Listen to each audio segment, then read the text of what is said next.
요한복음 19장 26절에서 27절 말씀입니다.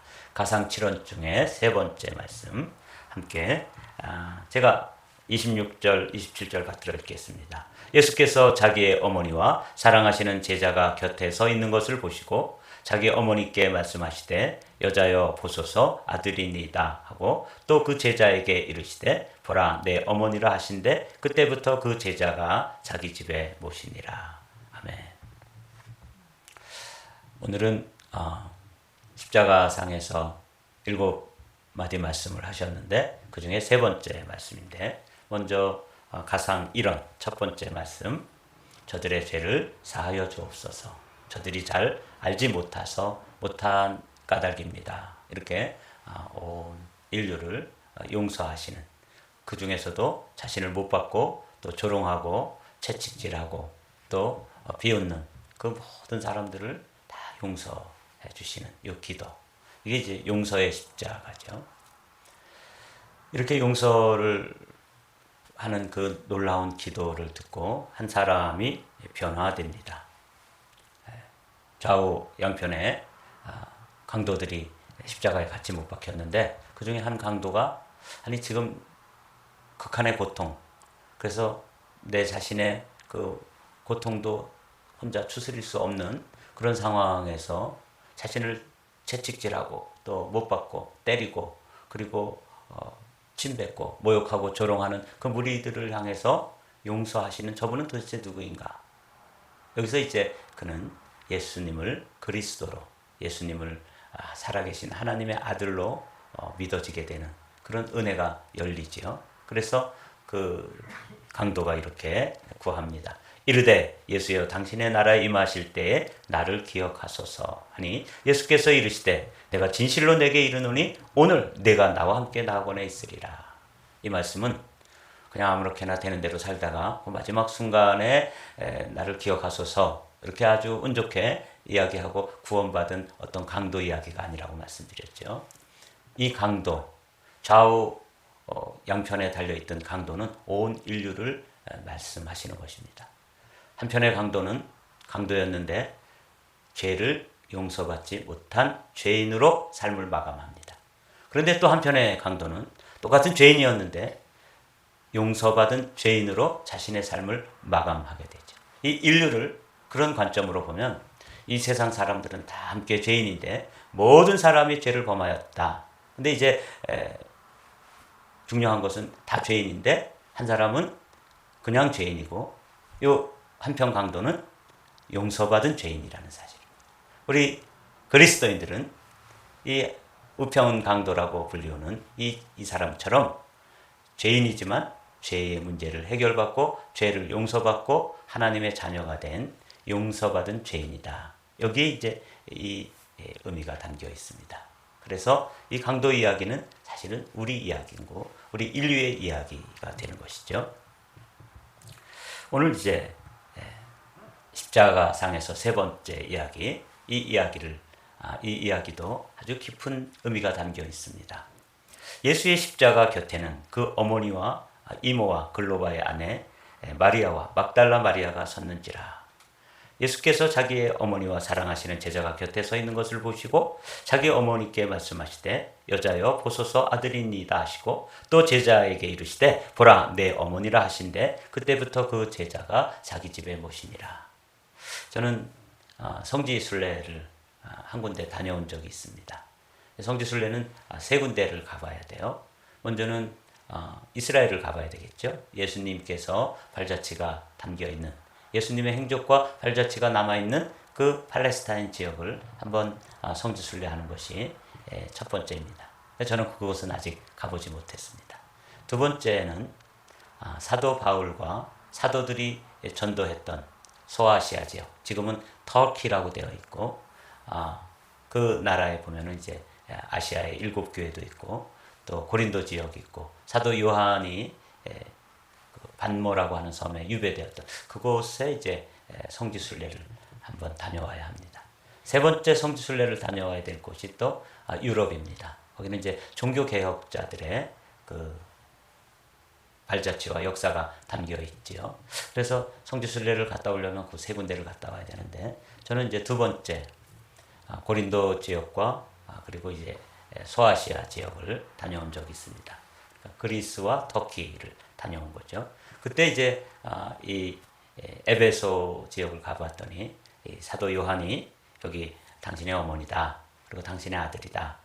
하는 이 말씀을 따라서 사도 요한이 그 어머니를 모시고 살았던 그 집이라고 되어 있는 곳을 가서 보면서 성경에 나와 있는 한 장면을 보게 되니까 또 그것도 큰 감동이었습니다. 오늘은 그 이야기를 잠시 나눠보도록 하죠. 먼저 이 이야기의 표면에 흐르는 이야기와 또 그 표면에 흐르는 이야기, 심층에 흐르는 이야기 두 가지 관점으로 이 말씀을 이해해야 합니다. 첫 번째 표면에 흐르는 이야기는 예수님이 인간적으로 깊은 사랑, 효성이라고 그러죠. 그 효심, 그것을 느낄 수 있는 한 장면. 이거는 이제 표면에 흐르는 이야기죠. 예수의 십자가 곁에 그 어머니와 이모와 글로바의 아내 마리아와 막달라 마리아가 섰는지라. 거기 많은 여인들이 있고 제자들은 다 도망가 있는데 거기 이제 사랑하시는 제자가 있었다. 이렇게 돼 있어요. 예수께서 자기의 어머니와 사랑하시는 제자가 곁에 서 있는 것을 보시고 이 사랑하는 제자가 누구겠어요? 사도 요한이겠죠. 요한은 자기 자신을 늘 이 요한복음을 기록하면서 그 사랑하시는 제자다. 사랑을 많이 받고 그래서 이 사도 요한은 사랑의 제자라고 그러죠. 사랑을 받은 사람이기 때문에 사랑을 하는 그런 사람입니다. 그 제자가 서 있는 걸 보시고 아주 이해할 수 없는 한마디 말씀을 하셔요. 자기 어머니에게 말씀하시되 여자여 보소서 아들이니이다. 이건 뭐 조금 어색하긴 하지만 어머니 당신의 아들입니다. 이렇게 얘기를 해야지 맞을 것 같은데 여자여 라고 이야기한 부분이 우리가 조금 생각을 해봐야 될 주제입니다. 그리고 그 어머니를 돌볼 육신의 동생들이 예수님께는 있었습니다.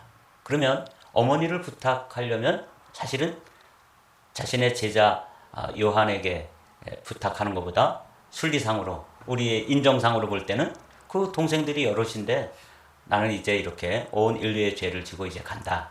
어머니 잘 모셔라. 어머니를 부탁해. 이렇게 하는 게 맞는 말이죠. 근데 생뚱맞게 사도 요한 그냥 다른 제자들은 다 도망을 치고 주랭랑을 쳤는데 여기 끝까지 남아있다가 그만 엄청난 짐을 지게 된 거예요. 이게 보통 부담이 아니죠. 여러분 제가 어디를 이렇게 가면서 제 친구에게 또는 뭐 제가 잘 아는 사람에게 우리 어머니를 부탁해. 이러면 얼마나 부담되겠어요. 그죠? 근데 이제 이런 장면이 오늘 나와 있는 본문이 세 번째 이야기입니다. 자, 이거 도대체 그냥 효심, 예수님이 사랑으로 그 어머니를 끝까지 돌보지 못한 아버지 요셉, 육신의 아버지였던 요셉이 일찍 떠나는 바람에 가정 전체를 책임지셨다. 그래서 가사일을 돌보고 가정의 경제를 책임지고 그랬던 예수님이 떠나면서 동생들에게 이야기를 했다 그러면 아주 뭐 어려움이 없는데 이 이야기가 사도에게 요한에게 이 일이 부탁되어지고 이 이야기를 표층 겉면에 흐르는 이야기는 예수님의 사랑 이야기고 또 효성스러운 효심 이야기지만 사실은 이 이야기는 그런 이야기보다는 더 깊은 의미가 들어있다는 것을 우리가 오늘 생각해 보려고 합니다. 먼저 이제 여기 원래 어머니라고 하면은 헬라어로 메테르라고 불러야 돼요. 평소에는 메테르라고 불렀겠죠. 근데 예수님이 공생애를 시작하면서 다른 이야기로 하면 공적인 입장으로 출발할 때 뭘 했었냐면 가나의 혼인잔치에 참여했었잖아요. 근데 그 집에 포도주가 떨어졌는데 마리아가 와서 포도주가 떨어졌다 이렇게 이야기하니까 이렇게 말씀하죠. 예수께서 이르시되 여자여 나와 무슨 상관이 있나이까. 그러니까 그 공생애를 시작하는 첫 번째 기적이 물론 포도주를 만드는 사건인데 여기서도 예수님이 그 어머니를 부를 때 조금 이해가 안 되는 단어로 부릅니다. 여자여 이렇게 부르죠. 그 다음에 자신의 삶이 마지막으로 맞춰질 때 그 3년 동안의 공적인 생애가 맞춰지고 이제 마지막 죽음의 순간이 다가왔는데 그때 어머니를 보고 메테르라고 부르지 않고 또 귀네 여자여 이렇게 불렀다는 거죠. 이게 의미가 있는 거예요. 지금 예수님은 우리가 생각하는 것처럼 효성스러운 마음으로 어머니를 부탁해가 아니라는 것을 이 두 단어를 통해서 이거는 어머니 그 이상의 깊은 의미가 담겨 있구나. 이게 이제 오늘 우리가 함께 이 말씀의 깊이로 들어가 보려고 하는 거예요.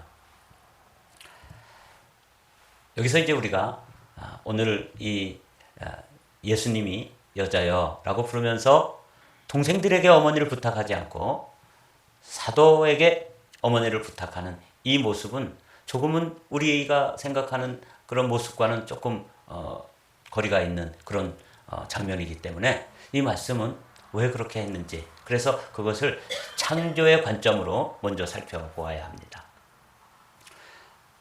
하나님께서 이 세상을 창조하실 때 흙으로 사람을 빚으시고 그 다음에 어떻게 하셨죠? 그 코에 생기를 불어넣으셨다. 이게 창세기 2장 7절의 말씀이죠. 똑같이 예수님께서 우리의 죄를 짊어지시고 십자가에 죽으신 후에 부활하신 주님이 두려움에 떨고 있는 제자들을 찾아오셔서 그들을 향해서 숨을 내쉬면서 마치 아담의 코에 생기를 불어넣는 그 생기호, 그게 호흡인데 그 호흡을 똑같이 불어넣으시면서 성령을 받으라. 이렇게 말씀하셨어요. 그러니까 처음에 이 세상을 창조하던 하나님께서 흙으로 지어진 사람의 코에 생기를 넣어주시고 하나님의 호흡, 이게 하나님의 영인데 하나님의 호흡, 하나님의 생기, 하나님의 영을 불어넣어 주셨던 것과 똑같은 모습으로 예수님께서 부활하신 후에 제자들에게 호흡을 불어넣으시면서 성령을 넣어주셨습니다. 같은 영을 넣어주신 거예요. 그래서 이것을 창세기에 나오는 이 창조 이야기를 옛 창조라고 부른다면 이 예수님께서 제자들에게 하셨던 이 퍼포먼스는 새 창조다.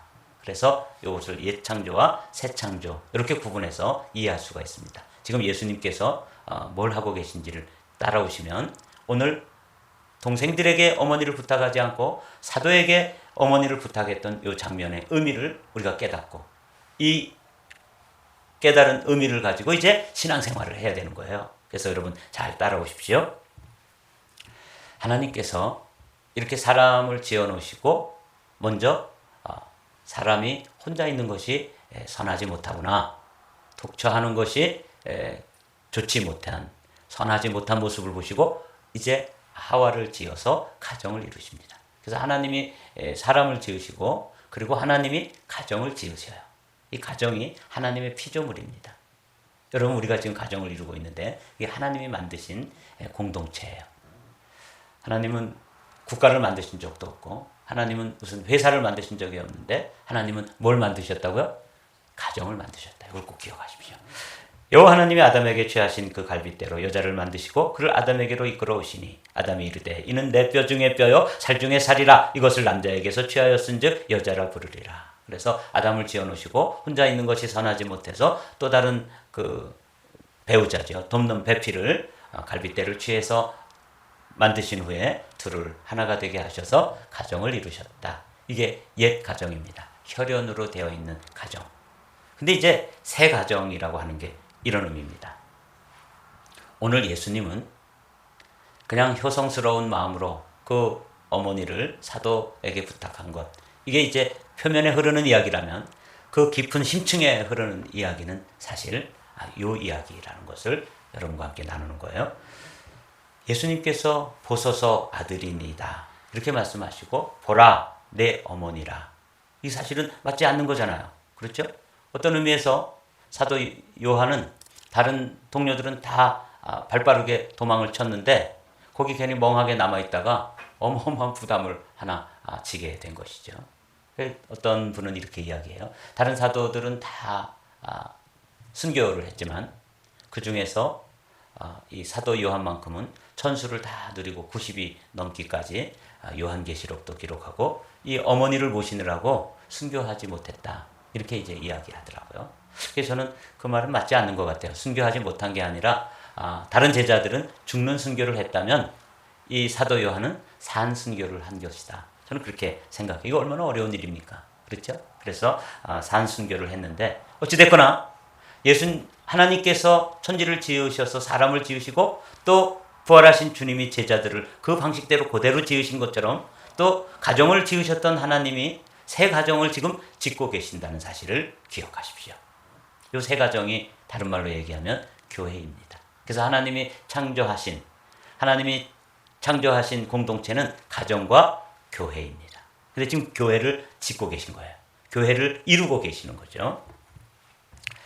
먼저 이 교회를 이루기 전에 주님께서 하시는 게 뭐냐면 옛사람과 새사람입니다. 계속 지금 창세기와 그리고 예수님께서 그 십자가상에서 하신 일을 여러분들이 잘 관찰하시면서 따라오시면 이제 결론에 도달하실 수가 있어요. 하나님이 사람을 흙으로 지으시고 그 코에 생기를 불어넣으셔서 새로 생명이 되도록 그렇게 해서 아담을 창조하셨는데 이게 옛사람을 창조한 것이라면 이 옛사람 안에 죄가 들어오죠. 그래서 타락된 사람을 대신해서 그 죄를 가져가시고 새로 사람을 만드시는데 이게 새로운 피조물, 새 사람입니다. 이건 너무 중요한 말씀, 우리가 또 잘 아는 말씀이기도 하죠. 고린도후서 5장 17절 함께 읽어보겠습니다. 그런즉 누구든지 그리스도 안에 있으면 새로운 피조물이라. 이전 것은 지나갔으니 보라 새 것이 되었도다. 이 법칙에 이 말씀에 해당되는 사람들이 누구냐면 그리스도 안에 들어와 있는 사람이에요. 방금 전에 말씀을 마친 우평 강도도 여기에 속하는 거예요. 그래서 그는 어떻게 될 수 있었어요? 내가 오늘 나와 함께 낙원에 있으리라. 지금 그 강도, 사실은 우리인데 그 강도로 표현되어진 한 인생은 그리스도 안에 들어와서 새로운 피조물이 되었기 때문에 주님과 함께 낙원에 있게 됐고, 한 사람은 그것을 거절했기 때문에 그리스도 안에 있지 않아서 그냥 옛사람으로 남아있는 거예요. 이것을 십자가에서 그대로 세 개의 십자가가 그걸 보여주고 있고, 그 십자가 아래에 있던 사도 요한과 또 예수의 어머니 마리아를 통해 가지고 요 강도, 그 다음에 예수님의 제자 요한, 그리고 예수의 어머니 마리아, 요 사람들을 지금 뭘로 만드는 거예요? 새로운 가정을 만들고 있는 거예요. 요 세 사람들을 가지고 새로운 가정을 만드는 거예요. 이게 지금 거기에 교회인데 그 교회를 만드는 과정을 우리가 지금 말씀을 통해서 쭉 살펴보고 있는 것이죠. 이게 이제 사랑의 공동체, 새로운 가정이죠. 예수께서 자기의 어머니와 사랑하시는 제자가 곁에 서 있는 것을 보시고 자기 어머니께 말씀하시되 여자여 보소서 아들이니이다. 또 제자에게 이르되 보라 내 어머니라. 제가 지금 쭉 설명을 드리고 다시 이 말씀을 우리가 지금 읽어보니까 이거는 단순한 효성, 또 단순한 그냥 자기 어머니, 육신의 어머니를 또 어떤 사람에게 부탁하는 정도의 차원이 아니라 더 깊이로 들어가 보니까 이게 주님께서 처음 창조해 놓으시고 아담과 하와를 통해서 가정을 이루었던 옛 가정을 이제는 새로운 가정으로 만드는, 새로운 공동체로 만들어가는 일을 지금 십자가 위에서 이 단순한 말씀, 아주 심오한 말씀이죠. 아들입니다. 내 어머니라. 이 두 마디 말씀으로 새로운 인류의 공동체를 만들어 가고 계시는 겁니다. 예수님은 사실 이 말씀을 미리 말씀해 주셨습니다. 한번 읽어보실까요? 마가복음 3장 35절 말씀 시작. 누구든지 하나님의 뜻을 행하는 사람이 곧 내 형제요 자매요 어머니이다. 예수님께서 공생애를 시작하셔가지고 기적을 일으키시고 사람들을 가르치고 그러니까 뭐 귀신들이 떠나가고 그러니까 사람들이 뭐라고 생각했냐면 예수가 이제 귀신이 들려가지고 저 이상한 일을 한다. 그래서 그 어머니가 찾아와서 사람들이 당신의 어머니가 찾아왔습니다. 그랬더니 예수님께서 이해할 수 없는 한마디 말씀을 하셨는데 이게 오늘 십자가 아래서 말씀하시는, 십자가 아래에 있는 요한과 어머니에게 말씀하시는 말씀의 빛으로 비춰보면 이게 무슨 뜻인지 알 수 있는 거죠. 누구든지 하나님의 뜻을 행하는 사람이 곧 내 형제요 자매요 어머니다. 그게 이제 교회 안에 들어와 있는 사람들입니다. 우리가 주님의 뜻대로 행하면 이 중에 연세가 높으신 분은 뭐가 되고요? 어머니가 되고, 이 새로운 어머니예요. 또 우리 남성들끼리는 형제가 되고, 또 여성들 안에서는 자매가 되는, 전혀 이 세상에서는 어울리지 않는 사람들이 이 예수 그리스도 안에 들어와서 새로운 관계가 되어져 가는 걸 말씀하시는 거예요. 놀랍지 않습니까? 맨 처음에는 이런 모습이었습니다. 하나님 아버지가 있고 그 십자가에 달리신 예수가 있고 그리고 우편에는 강도들이 있습니다. 그리고 아래에는 그 아들의 죽어가는 모습을 보는 마리아가 있죠. 자, 그런데 이 모습이 예수 그리스도의 말씀을 통해서 어떻게 바뀌었는지 한번 보십시오. 하나님 아버지와 예수, 그리고 강도 한 명은 제외됩니다. 여기 나오는 강도는 우편 강도입니다. 그래서 이 강도는 자세히 볼 것 같으면 어떤 사람이에요? 오늘 내가 나와 함께 낙원에 있으리라.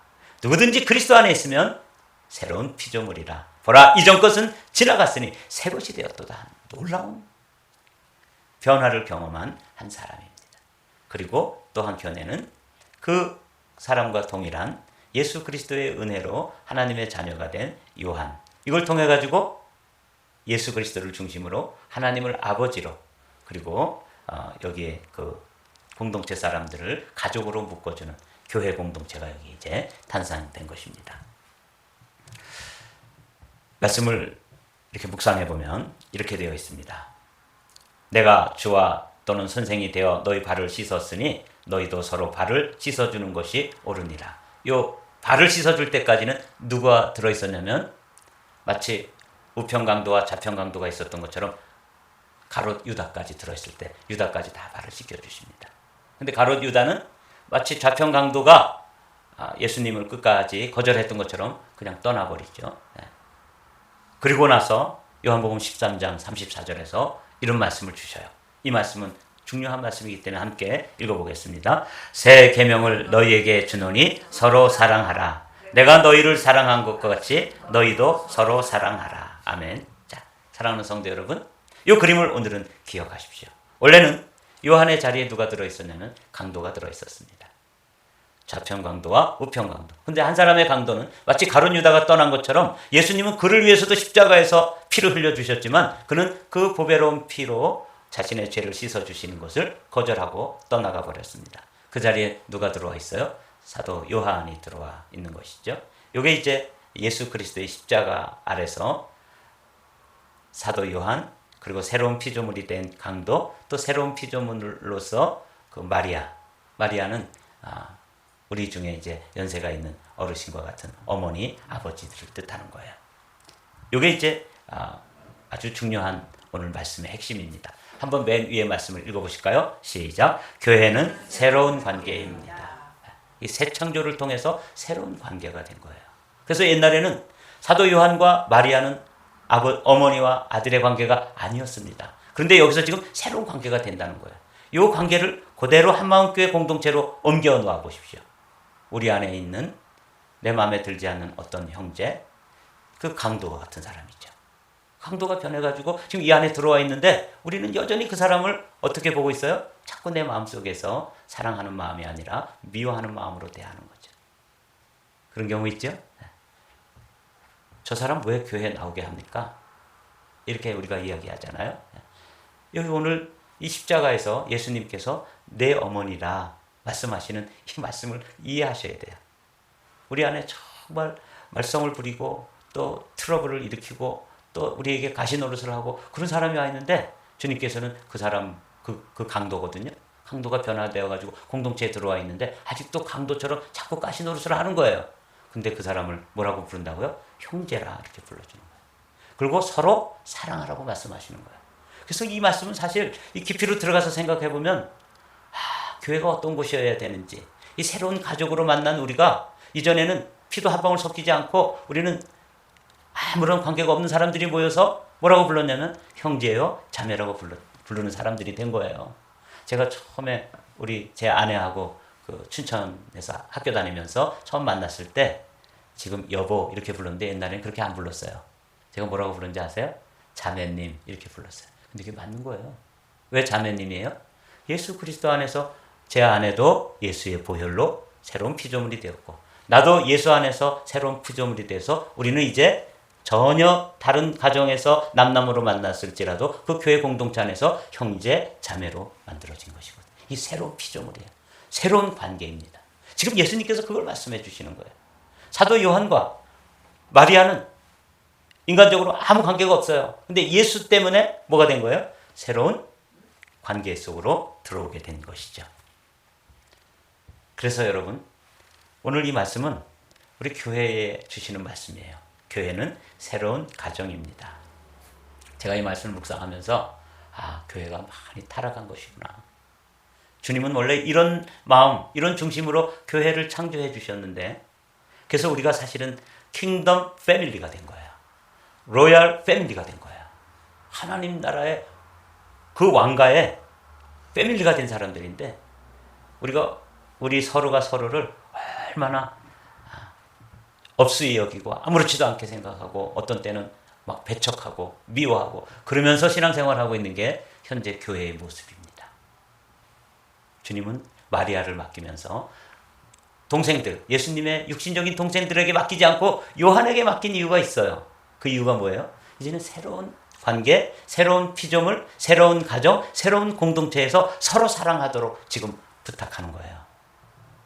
여러분, 우리가 교회 공동체로 만났잖아요. 한마음이라고 하는 교회 공동체로 만나서 우리가 서로가 서로를 대할 때 이제는 우리는 내 눈에 보기에는 아직 기준에 못 미치고, 어떻게 보면 가시 같고, 어떻게 보면 정말 꼴통 같고, 어떻게 보면 정말 말도 안 되는 이런 그 성품을 가진 사람이 이 안에 들어와 있어도 여러분들은 어떻게 보셔야 되냐면, 주님께서 보라 내 어머니라 그러는 거예요. 보라 내 아들이다. 그러면서 내가 새 계명을 주노니 서로 뭐하라? 사랑하라. 서로 뭐하라? 발을 씻으라 그래. 여기 보십시오. 내가 주와 또는 선생이 되어 너희 발을 씻었으니 너희도 서로 발이라는 말을 기억하십시오. 여러분, 누군가의 그 허물을 발을 씻어 주신 적 있습니까? 이거 한번 해봐야 될 것 같아요. 세 족씩. 주님께서 선생님이 되고 그래서 발을 씻어 주신 것처럼 우리에게 서로 발을 씻으라고. 이게 교회 공동체거든요. 근데 현대 교회는 다 이 기준에서 비춰보면 다 타락됐습니다. 너무너무 서로 양이어야 되는데 막 이리처럼 그렇게 막 험악한 그런 마음들을 가지고 신앙생활하는 게 우리의 모습 아닙니까? 주님은 오늘 그 십자가에서 달려 죽으시면서 새로운 공동체 하나를 만드십니다. 그게 요한 공동체예요. 그게 교회예요. 여러분, 이 교회가 그렇게 신비로운 곳입니다. 전혀 어울릴 것 같지 않은 사람들이 모여가지고 천국을 이루는 곳, 천국의 지점을 이루는 그런 공동체가 교회예요. 여러분, 한마음교회를 다르게 보셔야 합니다. 우리가 다른 차원으로 만들어가야 합니다. 여러분, 26절, 27절을 읽고 마치도록 할게요. 예수께서 자기의 어머니와 사랑하시는 제자가 곁에 서 있는 것을 보시고 자기 어머니께 말씀하시되 여자여 보소서 아들이니이다. 또 그 제자에게 이르시되 보라 내 어머니라 하신대 그때부터 그 제자가 자기 집에 오시니라. 그래서 보소서 아들입니다. 그럴 때 예수님 자신을 의미하기도 하겠지만 사실 누구를 레코멘드 해주는 것처럼 보여요? 요한. 보십시오, 아들입니다 라고 말해주잖아요. 여기 어르신들은 젊은이들이 못되게 굴고 뭐 말썽 부리고 가시노릇하고 그럴 때 주님께서 뭐라고 말씀해요? 아들이다. 아들처럼 받아야 되는 것이죠. 이 교회예요. 그리고 어르신들 중에 또 노망이 들어가지고 말도 안 되는 일을 하는 그런 사람들을 바라볼 때 주님은 보라 내 어머니라 그렇게 말씀하시는 거예요. 이게 새로운 공동체 교회입니다.